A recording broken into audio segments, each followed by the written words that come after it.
નમસ્કાર વિદ્યાર્થી મિત્રો, સ્વાગત છે તમારું એચઆર એજ્યુકેશનમાં. વિદ્યાર્થી મિત્રો, આપણે જોઈ રહ્યા છીએ ગાલા અસાઇનમેન્ટ 2022ના જે પેપર સેટ છે તેમાં ઇંગ્લિશ વિષયના જે પેપર સોલ્યુશનો છે તેના વિશે. આજે આપણે ધોરણ 10ના જે પેપર છે તેમાં પેપર નંબર 3 સેક્શન ઈ વિશે આપણે સમજવાના છીએ. આગળ આપણે સેક્શન ડી સુધી પૂર્ણ કર્યું છે, તો શરૂઆત કરીએ સેક્શન ઈ. સેક્શન ઈમાં વિદ્યાર્થી મિત્રો રાઇટિંગ છે, એટલે કે લેખન વિભાગ છે. તેમાં સૌપ્રથમ પેરેગ્રાફ રાઇટિંગ છે. Write a paragraph in about 125 words on the following. તો પહેલો ટોપિક છે ટ્રીઝ, તો વૃક્ષો. પોઈન્ટ છે પ્રોટેક્ટ ધ અર્થ, એટલે કે પૃથ્વીનું રક્ષણ. Flowers, fruits, shade, medicines, wood, cloth, fresh air, cool atmosphere, rain. ને જે મહત્ત્વ છે એનું તે આપણે અહીંયા લખવાનું છે કે કઈ કઈ જગ્યાએ તેને ઉપયોગ, એટલે કે મહત્ત્વ છે તેનું. તો ફૂલોમાં ફ્રૂટ્સ આપે છે, છાંયો આપે છે, મેડિસિન દવાઓ, લાકડું, કપડાં, ફ્રેશ એર શુદ્ધ હવા, કુલ એટમોસ્ફિયર ઠંડુ વાતાવરણ, રેન અને વરસાદ. તો જોઈએ, ટ્રીઝ પ્રોટેક્ટ ધ અર્થ, પૃથ્વીનું રક્ષણ કરે છે. Trees give us a flower, foods, wood, medicine, rubber, tea, coffee, spices, મસાલાઓ and gum. Cotton and jute are also obtained from trees. એટલે આટલી વસ્તુઓ આપણને વૃક્ષોમાંથી મળે છે. Trees keep the environment clean and pure, એટલે કે તે વાતાવરણ શુદ્ધ અને સારું રાખે છે. તે attract rain clouds, leading a good rainfall. The roots of the trees help in preventing soil erosions, એટલે કે જમીન ધોવાણ અટકાવે છે, ઓછું રાખે છે. સારા વરસાદને તે આમંત્રિત કરે છે અને જે મૂળિયા હોય છે તે જમીનને પકડી રાખવામાં, એટલે કે તેને ફળદ્રુપ કરવામાં પણ, એટલે કે સારી રાખવામાં મદદ કરે છે. Trees preserve the fertility of the soil.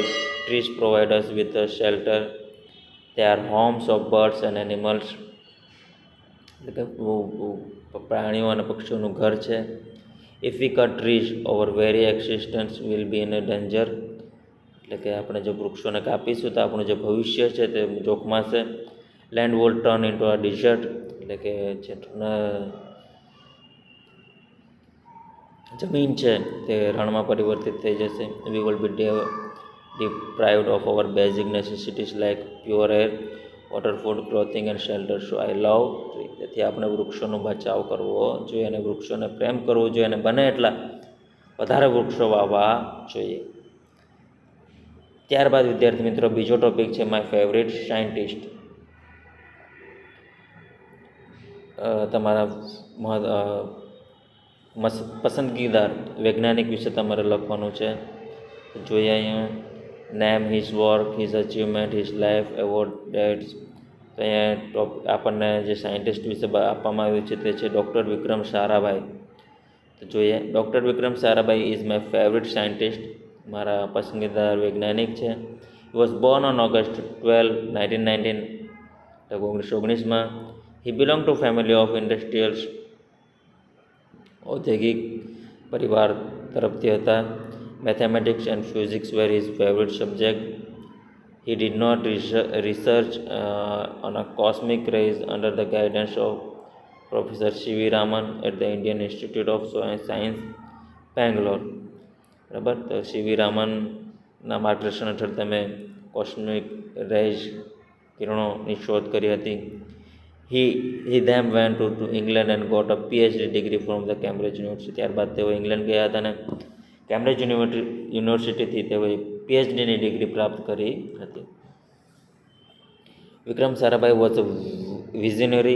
He established a physical research laboratory PRL in Ahmedabad, Gulamagarh, Kodaikanal and Trivandrum. He also established Atira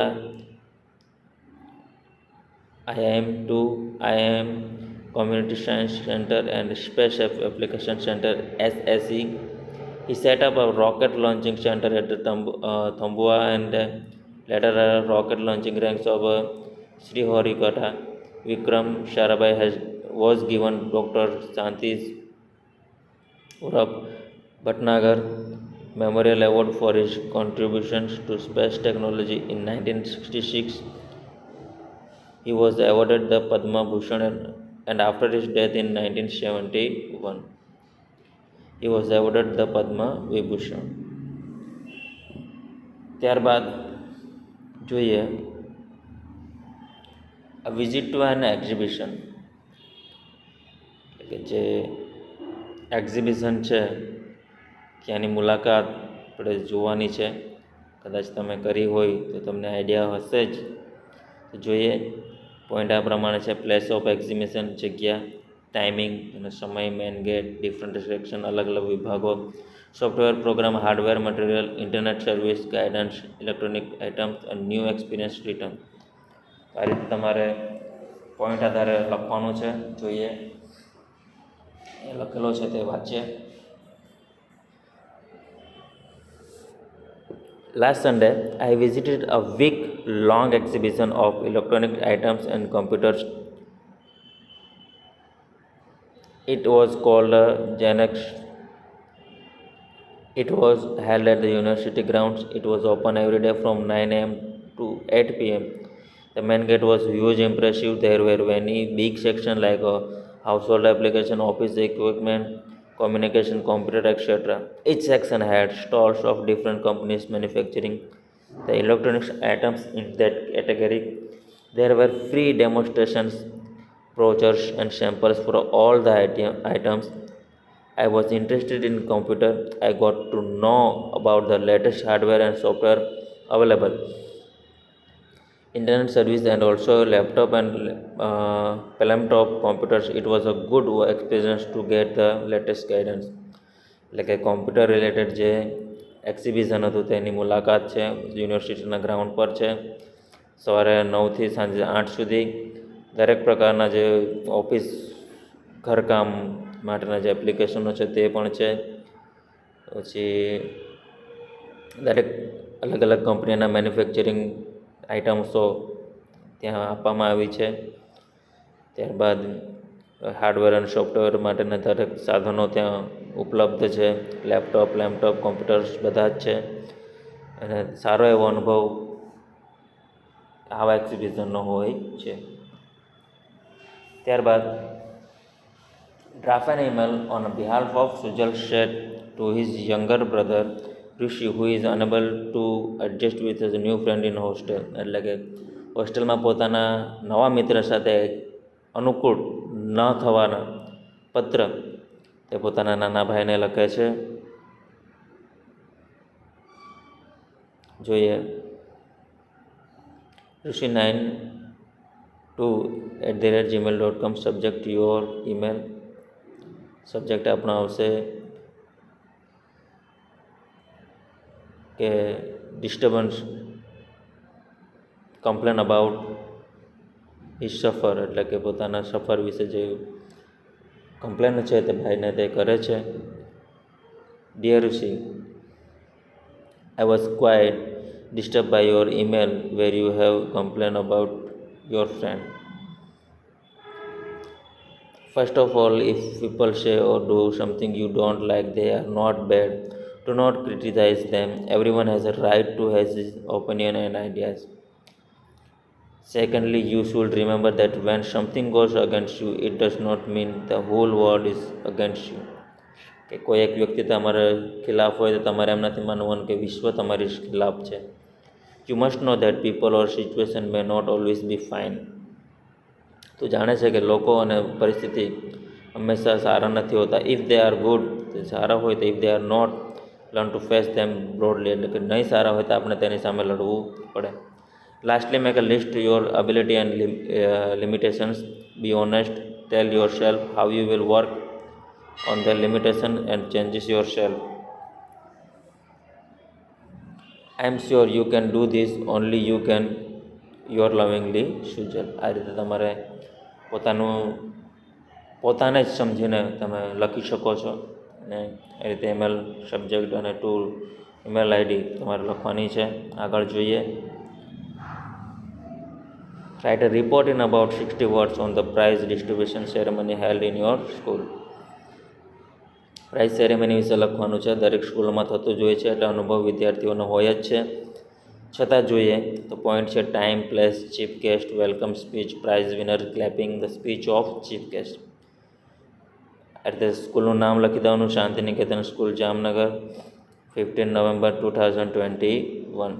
ત્યારબાદ જોઈએ તો the annual prize distribution of Shantiniketan was held last week. Mister Mahesh Bhatt, the mayor of our city, was the chief guest. Chief ગેસ્ટમાં તમે કોઈનું પણ નામ લખી શકો છો અને દર્શાવી શકો છો. Students, teachers and parents were present at the function. After a small prayer and a welcome speech by the vice principal, the chief gave away the prizes. તમે તમારી સ્કૂલમાં જે રીતે આયોજન થતું હોય, ચીફ ગેસ્ટ આવતા હોય તે પ્રમાણે તમે એમના નામ લખી શકો છો. પછી કઈ રીતના તમારે શરૂઆત થાય છે તેને દર્શાવવાની છે. પ્રેયર દ્વારા કોઈ જગ્યાએ પ્રેયર સાથે સાથે દીવા પણ હોય છે. ત્યારબાદ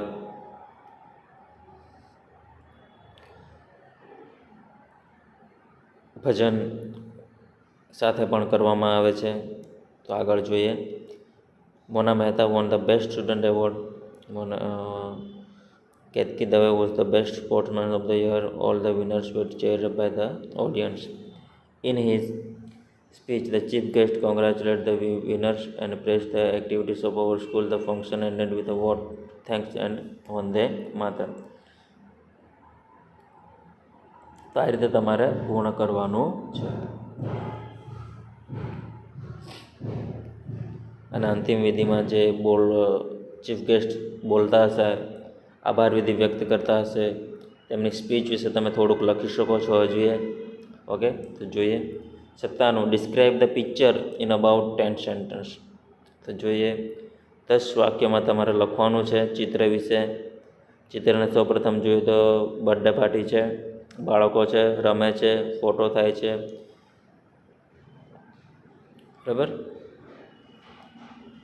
ઠંડુ વેચવામાં આવે છે. જોઈએ તો આ રીતે લખાશે. This is the picture of birthday party. The room is decorated with balloons and ribbons. On the table there is a big cake with a candles on it. મધ્યમાં કેક છે. The room is full of little children. નાના બાળકોથી ભરેલો છે. 2 womans are serving snacks and cold drinks. Cold drinks છે, નાસ્તા છે. 1 man has camera around his neck. એક માણસે ગળામાં કેમેરા ભેરવેલો છે. There are many toys, gifts and flowers in the room. The music also being played. Everyone is happy. સંગીત વાગે છે અને બધા ખુશ છે. હજુ એ તમારે લખવું હોય તો તમે લખી શકો છો. ફુગ્ગાઓ છે, બરાબર. પછી હેપી બર્થડે ટુ યુ એમ લખેલું છે. ફોટો ખેંચે છે, બરાબર. કેટલા પુરુષ છે અને કેટલી સ્ત્રીઓ છે તે પણ લખી શકો છો. બાળકો કેટલા છે તે એ રીતે તમે સેન્ટેન્સ તમે તમારી મેળે બનાવી શકો છો. તો વિદ્યાર્થી મિત્રો, અહીંયા જે આપણો જે સેક્શન તે પૂર્ણ થાય છે અને સાથે સાથે આપણા પેપર 3નું જે સોલ્યુશન છે તે પણ અહીંયા પૂર્ણ થાય છે.